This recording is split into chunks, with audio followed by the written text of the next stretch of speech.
कोयना धरण क्षेत्रात मुसळधार पाऊस होत असून धरण 71% भरले. धरणातील पाणी साठ्यात वाढ होत असल्याने मंगळवारी सकाळच्या सुमारास धरणाचे 6 वक्र दरवाजे 1.5 फुटाने उचलण्यात येणार आहेत. त्यातून सुमारे 5000 क्युसेक विसर्ग सुरू करण्यात येणार आहे. त्यामुळे कृष्णा नदीकाठच्या गावांना सतर्कतेचा इशारा पाटबंधारे विभागाच्या वतीने देण्यात आलाय. दरम्यान जिल्ह्यातील बहुतांशी भागात पावसाची रिमझिम सुरू राहिली आहे. कोयना आणि चांदोली धरण क्षेत्रात जोरदार पाऊस होतोय, त्यामुळे धरणातील पाणी साठ्यात झपाट्याने वाढ होते. कोयना धरणाची एकूण पाणी साठवण क्षमता 105.25 टीएमसी आहे. यावर्षी वेळेत आणि दमदार पाऊस झाला. मागील 1 महिन्यापासून कोयना धरण पाणलोट क्षेत्रात पाऊस पडतोय. धरणात पाणी आवक वाढली आहे, तसेच धरणातील पाणी साठा 75 टीएमसी जवळ गेलाय. धरणातील पाणी पातळी नियंत्रित करण्यासाठी मंगळवारी सकाळच्या सुमारास धरणाचे 6 वक्र दरवाजे 1.5 फुटाने उचलण्यात येणार आहे. त्यातून सुमारे 5000 क्युसेक विसर्ग केला जाणार आहे. सध्या पायथा वीजगृहातून 2100 क्युसेक विसर्ग सुरू आहे. त्यामुळे एकूण 7100 क्युसेक विसर्ग होणार असल्याने कोयना नदीकाठच्या गावांना सतर्कतेचा इशारा दिलाय. जिल्ह्यात सोमवारी सकाळी दिवसभर ढगाळ वातावरण राहिलं. शिराळा आणि वाळवा तालुक्यातील काही गावात जोरदार पावसाने हजेरी लावली. अन्यत्र पावसाची रिमझिम सुरू होती. सांगली शहर परिसरात ऊन पावसाचा खेळ सुरू होता. सायंकाळी हलक्याशा पावसाने हजेरी लावली. जिल्ह्यातील महाविद्यालयीन विद्यार्थ्यांकरिता राबवण्यात येत असलेल्या विद्यार्थी सहाय्य जनजागृती अभियानातून शासकीय संस्थांच्या योजना, स्पर्धा परीक्षा, कौशल्य विकास, अधिछात्रवृत्ती अशा अनेक योजनांची माहिती विद्यार्थ्यांना मिळणार आहे. तसेच अंमली पदार्थ प्रतिबंधासाठी देखील महाविद्यालयांमध्ये जनजागृती करण्यात येते. यातून महाविद्यालयीन विद्यार्थ्यांच्या जीवनाला सकारात्मक दिशा मिळेल अशी अपेक्षा राज्याचे उच्च व तंत्रशिक्षण संसदीय कार्यमंत्री तथा सांगली जिल्ह्याचे पालकमंत्री चंद्रकांत पाटील यांनी आज व्यक्त केली आहे. विद्यार्थी जनजागृती अभियानाचे दूरदृश्य प्रणालीद्वारे उद्घाटन केल्यानंतर दिलेल्या शुभेच्छा संदेशात ते बोलत होते. जिल्हाधिकारी अशोक काकडे, पोलीस अधीक्षक संदीप घुगे यांची प्रमुख उपस्थिती होती.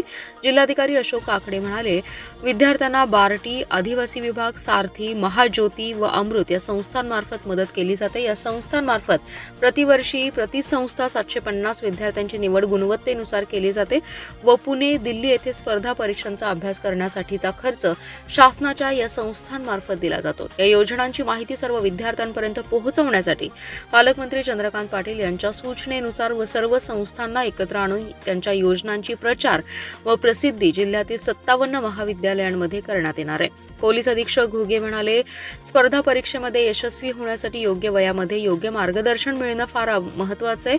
आपलं ध्येय पूर्ण करण्यासाठी प्रयत्नही आवश्यक आहेत. त्यासाठी शासनाच्या विविध संस्था विद्यार्थ्यांच्या सोबत आहेत. विद्यार्थ्यांनीही याचा लाभ घ्यावा. तसेच अंमली पदार्थांच्या सेवनापासून दूर राहावे आणि इतरांनाही दूर राहण्याबाबत प्रवृत्त करावे. यासाठी शिक्षक, समाजातील ज्येष्ठ व्यक्तींचे मार्गदर्शन घ्यावे. प्रशासन आपल्या सोबत आहे.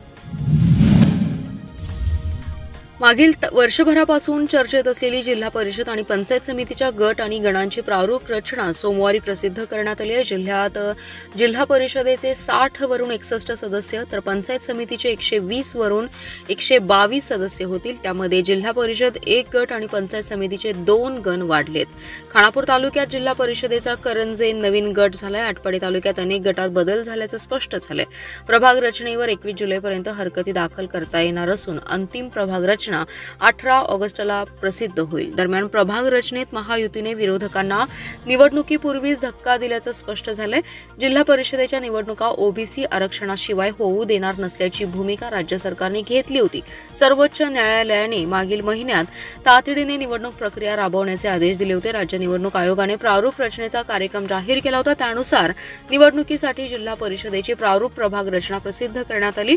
जिल्हा परिषदेसाठी नव्याने 60 वरून 61 गट झाले, तर पंचायत समितीचे 122 गण आहेत. खानापूर तालुक्यात करंजे हा एक मतदारसंघ वाढलाय, तर त्या गटात पंचायत समितीचे गण बलवडी आणि करंजे हे 2 वाढलेत. तत्पूर्वी खानापूर हा जिल्हा परिषदेचा गट होता. खानापूर नगरपंचायत झाल्याने ते गाव रद्द झालं. त्यामुळे करंजे हा नव्याने गट तयार करण्यात आलाय. आटपाडी तालुक्यात प्रभाग रचना करताना गावांमध्ये बदल झालाय. आटपाडी नगरपंचायत झाल्याने गट रद्द करण्यात आला. निंबवडे हा नवीन गट तयार झाला असून घरनिकी आणि निंबवडे हे 2 पंचायत समितीचे गण राहणार आहेत. संभाजी ब्रिगेडचे प्रदेशाध्यक्ष प्रवीण गायकवाड यांच्यावर अक्कलकोट येथे भाजप युवा मोर्चा प्रदेश सचिव दीपक काटे आणि त्यांच्या साथीदारांनी पूर्वनियोजितपणे शाईफेक करून भ्याड हल्ल्याचा प्रयत्न केला। या हल्ल्याच्या निषेधार्थ सांगलीत सायंकाळी मराठा क्रांती मोर्चा, सेवा संघ, संभाजी ब्रिगेडसह विविध संघटनांनी निदर्शने केली। संभाजी ब्रिगेड संघटना 28 वर्षांपासून कार्यरत आहे। संघटनेच्या नावातून कोणत्याही प्रकारे एकेरी उल्लेख होत नाही। महापुरुषांचे नाव संघटनेला, पक्षाला, शहराला, गावाला दिल्याची अनेक उदाहरणे आहेत। ज्या भ्याड व्यक्तीने हा हल्ला केला त्या व्यक्तीच्या संघटनेचे नाव शिव धर्म फाउंडेशन असे। मग हे नाव एकेरी आहे की आदरार्थी हा प्रश्न त्या भ्याड हल्लेखोरांनी आधी स्वतःला विचारला पाहिजे। विरोधी विचारसरणीच्या संघटनेचं नाव काय असावं हे ठरवायचा अधिकार यांना कुणी दिला? यामागे भाजपचे वेगळेच राजकारण शिजत आहे का हा प्रश्न आहे। टवाळखोर गुंडाला राजकीय अभय दिलं जातं हे भाजपचे अच्छे दिन आहेत का असा सवाल उपस्थित केलाय। संभाजी ब्रिगेड आणि सर्व समविचारी संघटना या भ्याड हल्ल्याचा निषेध करून थांबणार नाहीत। आम्ही निवेदने देऊन निषेध करून आता थांबणार नसल्याचा इशारा यावेळी देण्यात आला। यावेळी डॉक्टर संजय पाटील, अमृत सूर्यवंशी, आसिफ बावा, प्रमोद सूर्यवंशी, नितीन मिरजकर, संभाजी पोळ, शिवाजी मोहिते, दिगंबर कांबळे, महेश खराडे, आशा पाटील, विजया पाटील यांच्या पदाधिकारी उपस्थित होते। आटपाडी तालुक्यातील करगणी येथील अल्पवयीन मुलीच्या आत्महत्येप्रकरणी सखोल चौकशी करून संबंधितांना फाशीची शिक्षा देण्याच्या मागणीसाठी जिल्हाधिकारी कार्यालयासमोर निदर्शने करण्यात आली आहेत। जिल्हाधिकाऱ्यांना दिलेल्या निवेदनात म्हटलंय की करगणी येथील 16 वर्षीय अल्पवयीन शाळकरी मुलीने आत्महत्या केल्याची घटना घडली आहे। या घटनेप्रकरणी संबंधित आरोपींवर गुन्हा दाखल झाला असला तरी प्राथमिक टप्प्यात पोलिसांकडून झालेली दिरंगाई आणि दुर्लक्ष अत्यंत गंभीर आणि निषेधार्ह आहे। या गुन्ह्यातील संशयितांवर पोक्सो कायद्यानुसार तात्काळ गुन्हा दाखल करावा तसेच या अल्पवयीन मुलीच्या आत्महत्येची सखोल चौकशी करावी अशी मागणी रिपाईच्या वतीने केली आहे। याबाबत जिल्हाधिकारी कार्यालयासमोर रिपाईच्या वतीने निदर्शने करून या मागण्यांचे निवेदन जिल्हाधिकाऱ्यांना दिले। या प्रकरणाची गंभीर दखल घेऊन संपूर्ण प्रकरणाची सखोल निष्पक्ष चौकशी करून संशयितांवर पोक्सो अंतर्गत गुन्हा दाखल करण्याची मागणी यावेळी करण्यात आली। तसेच पीडित मुलीच्या कुटुंबाला आर्थिक सहाय्य देण्याची मागणी करण्यात आली आहे। परमिट रूम व्यवसायाची नूतनीकरण फी 15% वाढ आणि परमिट रूम मधील मद्य विक्रीवर 10% व्हॅट टॅक्स आणि मद्यावरील उत्पादन शुल्क 60% वाढ रद्द करण्याची मागणी सांगली जिल्हा खाद्यपेय विक्रेते मालक चालक असोसिएशनच्या वतीने करण्यात आली आहे। या मागणीसाठी असोसिएशनच्या वतीने जिल्हाधिकारी कार्यालयासमोर निदर्शने केली। मागण्यांचे निवेदन जिल्हाधिकाऱ्यांना देण्यात आले। राज्य उत्पादन शुल्क विभागाकडून दरवर्षी परमिट रूम अनुज्ञप्ती नूतनीकरण फी 15% वाढवली जाते। त्यामुळे परमिट रूम व्यावसायिकांची अडचण झाली आहे। ज्या प्रमाणात फी वाढ होते त्या प्रमाणात दरवर्षी ग्राहकांची संख्या वाढलेली नाही। त्यामुळे परमिट रूम धारकांचे आर्थिक नुकसान होते। परमिट रूम धारकांना मद्य विक्रीवर असलेला व्हॅट टॅक्स 5 वरून 10% केलाय। हा कर शासनाकडून रद्द करण्यात यावा। शासनाकडून देशी व विदेशी मद्यावरील उत्पादन शुल्कात 60% वाढ केली। ही वाढ परवडणारी नसल्याने ग्राहकांची संख्या घटली आहे। परमिट रूम मधील ग्राहक हे वाईन शॉप आणि इतर ठिकाणाहून मद्य खरेदी करून अवैध ठिकाणी मद्य सेवन करत आहेत। त्यामुळे शासनाच्या महसुलावरही परिणाम होतोय। परमिट रूम धारकांना भरमसाठ अशी फी भरून ही व्यवसाय करणं अडचणीचं झालंय।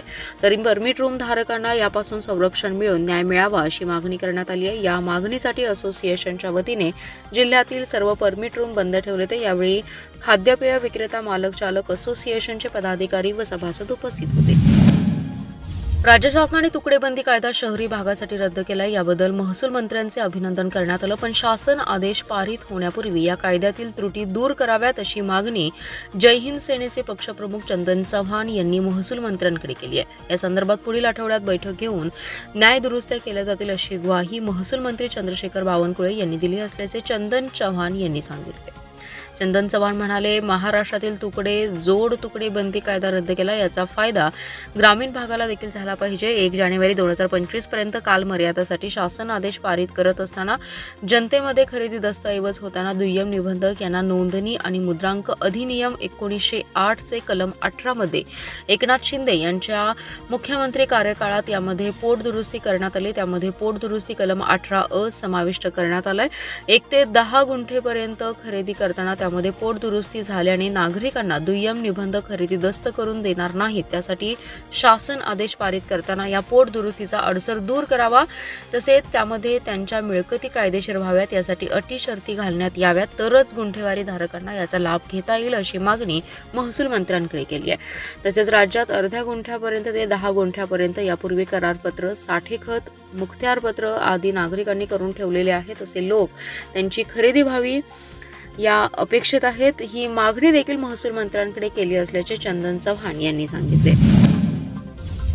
जिल्हा मध्यवर्ती सहकारी बँकेची जून 2025 अखेर शेती कर्जाची 1,817 कोटी 98,72,000 रुपये वसुली झाली आहे। मागणीच्या 76.63% वसूल झाला असून कर्जमाफीच्या घोषणा आणि अन्य प्रतिकूल परिस्थितीत ही बँकेने चांगली वसुली केली आहे। शेतकरी सभासदांचा बँकेवर विश्वास वाढलाय। संचालक मंडळ, अधिकारी आणि कर्मचाऱ्यांचे यात योगदान असल्याचे बँकेचे अध्यक्ष मानसिंगराव नाईक यांनी सांगितले।